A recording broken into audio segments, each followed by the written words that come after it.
আসসালামু আলাইকুম ওরহমতুল্লাহি ওবারাকাতুহু।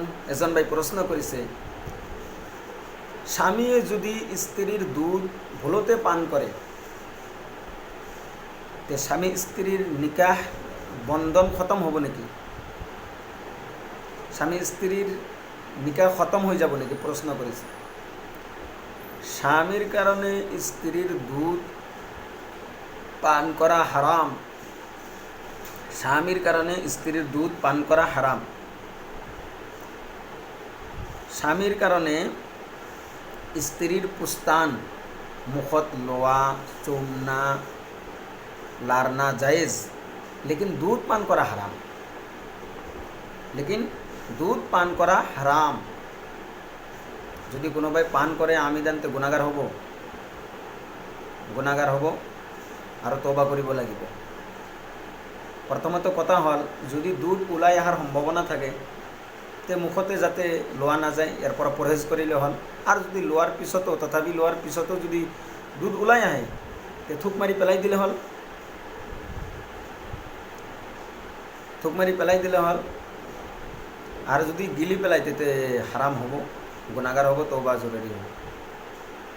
কিন্তু মাসলা হল, স্ত্রীর দুধ স্বামীয়ে পান করিলে নিকাহ চাহে ভুলতে হোক চাহে ইচ্ছাপূর্বক হোক নিকাহ খতম হয়ে না যাব, নিকাহ ঠিকে থাকিব। কিন্তু কোনোবাই যদি আমিদান এনেকৈ কাজ কৰে এ হাৰাম হব আৰু তওবা কৰিব লাগিব। কিন্তু নিকাহ খতম হয়ে না যাব।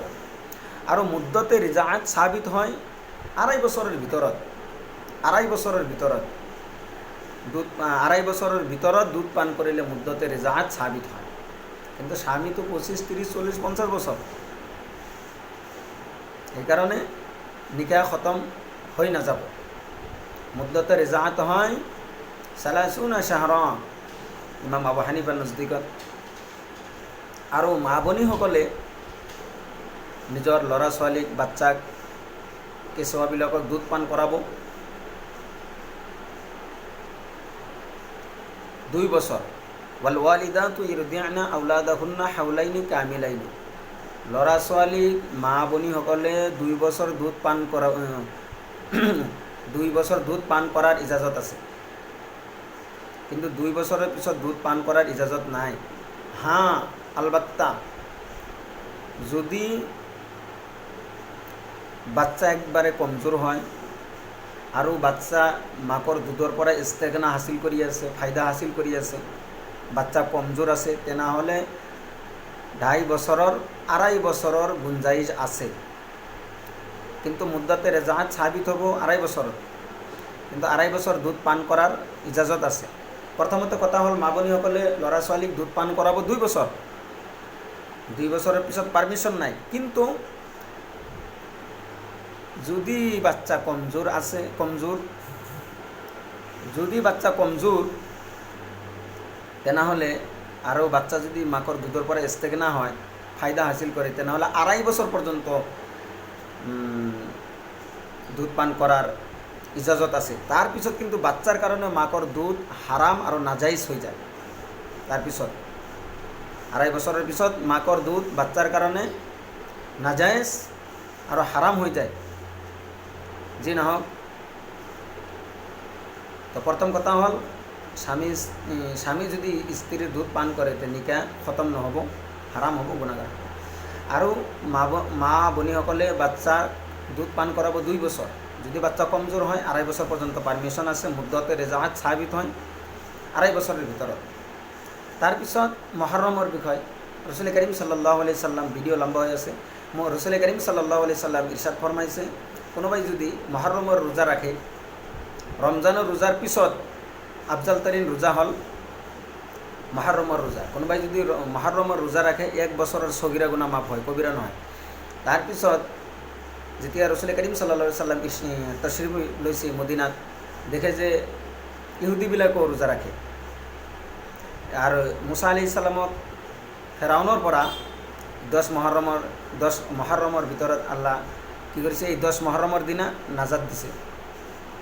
আৰু ফেৰাউন এই 10 মহৰমে গৰাক হৈ গেছে। যি নহওক, তে ইহুদিবিলাকেও মুসা আলাইহিস সালামক মানে, এই কাৰণে ইহুদিবিলাকেও এই 10 মহৰমৰ ৰোজা ৰাখে। তো ৰসুল কৰিম সাল্লাল্লাহু আলাইহি সাল্লাম কৈছে খালিকুল ইয়াহুদা, তোমালোকে ইহুদীসকলৰ মুখালিফ কৰা। হয়তো আগতে 10 মহৰমৰ ৰোজা ৰাখিছ, এতিয়া 10ৰ লগত হয়তো 9 মিলাই দিয়া বা 11 মিলাই দিয়া।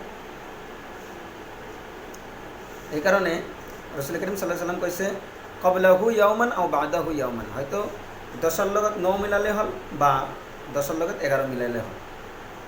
যি নহওক ভিডিঅ' লম্বা হ'ল। তে 10 মহৰমৰ ৰোজা ৰাখিলে 1 বছৰৰ সগীৰা গুনাহ মাফ হয়। এইটো 10 মহৰমৰ ৰোজা ৰাখা মুস্তাহাব। কোনোবাই যদি অকল খালি 10 মহৰমৰ ৰোজা ৰাখে তথাপিও কোনো গুণাগাৰ নহ'ব, কোনো হাৰাজ নহয়, আশৰাৰ সৱাব হাসিল হ'ব।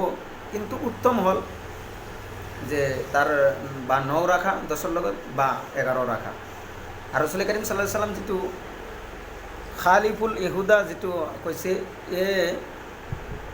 হুকুম হ'ল ইস্তেহবাবান, যে 10ৰ লগত 9 মিলা, এইটো ইস্তেহবাবান, ওজুবান নহয়। এইকাৰণে কোনোবাই যদি খালি 10 মহৰমৰ ৰোজা ৰাখে গুণাগাৰ নহ'ব, মুকৰুহ নহ'ব। কিন্তু উত্তম হ'ল 10ৰ লগত 9 বা 11 ৰাখা। যি নহওক হাজামা ইংদি আল্লাহু আ'লাম।